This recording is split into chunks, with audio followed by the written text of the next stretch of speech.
తెలుగు రాజ్యం ఛానల్ చూస్తున్నారా? సామాజిక రాజకీయ జీవన చిత్రణే తెలుగు రాజ్యం. అతిశయోక్తులు అసత్యాలు ఉండవు. రాజకీయ కోణం కాదు, ప్రజా కోణమే కొలబద్ద. తెలుగు రాజ్యం వీక్షణ మీ ఉత్తమ అభిరుచికి నిదర్శనం. నిన్న ముఖ్యమంత్రి జగన్మోహన్ రెడ్డి గారి పైన విజయవాడలో దాడి జరిగిన ఈ సంఘటన మీరు ఏ విధంగా తీసుకుంటారు? సంబంధించి ఉద్దేశపూర్వకంగా కుట్రపూరితంగా జగన్మోహన్ రెడ్డి గారికి వచ్చే ఆదరణ గెలవబోతాడనే సత్యాన్ని జీర్ణించుకోలేక కుల పిచ్చితోనూ పదవి పిచ్చితోనూ చేసిన ఘటన. 100% ఆయనను తుదమిట్టించాలని, భౌతికంగా ఆయనను తొలగించాలని చెప్పి చేసిన ప్రయత్నం. దేవుని దయ వలన అదృష్టం కొద్దీ కనుబొమ్మ పైన తగిలింది. అది ఒకే ఒక ఇంచి అంగుళం పక్కన కనతగా తగిలింటే కనుక 100% మరణించేవాడు. అది కూడా కింది నుంచి రాయి చేత్తో విసిరినేది కాదు, దూరం నుంచి స్ట్రైట్గా స్కూల్ బిల్డింగ్ కిటికీలో నుంచి దరిశితో ఉంటారు, అంటే క్యారెట్ బిల్డింగ్తో కొట్టినది. చాలా వేగంగా తగులుతుంది. అది కనతకు గురి పెట్టి కొట్టినారు. ఇక్కడ తగిలింటే జగన్మోహన్ రెడ్డి చనిపోయేవాడు. అంటే చంపాలనే ఉద్దేశంతో చేసిన ప్రయత్నం. కులపిచ్చి 100% ఆ ఏజ్లో రాయి ఎవరన్నా కానీ పట్టుకోవాలని అది కానీ పట్టుకుంటే ఖచ్చితంగా అతను కమ్మోడై ఉంటాడు, దాన్ని తిరగలేదు. కులపిచ్చితో చేసిన పని తప్ప మరొకటి కాదు. విజయవాడ ప్రాంతంలో కమ్మోలు ఎక్కువ, ఆ నుంచే ప్రాబల్యం వాళ్ళకి స్టార్ట్ అవుతుంది. అక్కడ జగన్మోహన్ రెడ్డి అడుగు పెడతాను ఈ కార్యక్రమం. దీని వెనక చంద్రబాబు నాయుడు కుట్ర దాగి ఉంటుంది. కేంద్ర రాష్ట్ర ప్రభుత్వాలు కూడా మరింత నిఘా సంస్థల ద్వారా వెలికి తీయాలా. ప్రధానమంత్రి గారు కూడా దీన్ని సీరియస్గా ఈ ఘటనను తీసుకోవాలి. ఎందుకంటే రాష్ట్ర ముఖ్యమంత్రిని చంపే ప్రయత్నం చేసినప్పుడు చాలా సీరియస్గా తీసుకోవాల్సిన అవసరం ఉంది. ప్రజాస్వామ్యవాదులు దీని అందరూ కూడా ఖండించాల్సిన అవసరం ఉంది.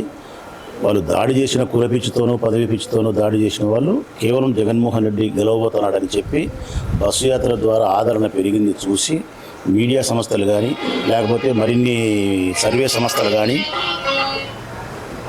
జగన్ గెలుస్తాడని చెప్పడము, కేంద్ర నిఘా సంస్థ కూడా 124 సీట్లతో గెలుస్తాడని చెప్పడం వల్ల చేసిన ఘటన.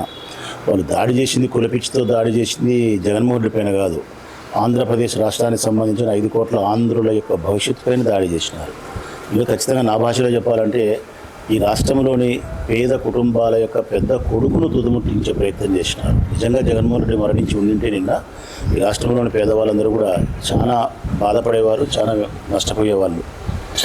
మనస్ఫూర్తిగా ఆ పరమేశ్వరునికి ధన్యవాదాలు తెలియజేస్తూ తుడిలో ప్రమాదం తప్పిందని భావిస్తూ మరిన్ని జాగ్రత్తలు జగన్మోహన్ రెడ్డి గారు కేంద్ర ప్రభుత్వం కూడా తీసుకోవాలని చెప్పి భావిస్తూ ఇటువంటి అనైతికమైనటువంటి అసాంఘికమైనటువంటి పైశాచిక రాక్షసమైనటువంటి చర్యలకు పాల్పడిన చంద్రబాబు నాయుడు కుట్రలను ప్రజాస్వామ్యవాదులు ఓటు ద్వారా తిప్పికొట్టాలని చెప్పి మనస్ఫూర్తిగా కోరుకుంటూ, ఏదైతే కూటమి నేతలు ఆరోపిస్తున్నారో ఈ ఘటనకు సంబంధించి వాళ్ళు ఆరోపిస్తున్న ఆరోపణలు ఇది మరొక డ్రామా అన్నట్టు వాళ్ళు ఆరోపిస్తున్నారు. దీనికి ఏ విధంగా సమాధానం చెప్తారు?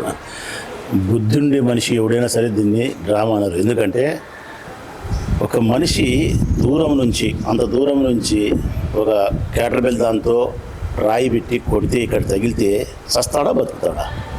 చంద్రబాబు నాయుడు కూడా ఇటువంటి యాక్షన్ చేయమను, ఇటువంటి దాంతోనే కొడతాము, ఇక్కడనే ఆ పక్కన తగిలి బ్రతికితే బతికినట్టు, ఇక్కడ తగిలితే పోతాడు.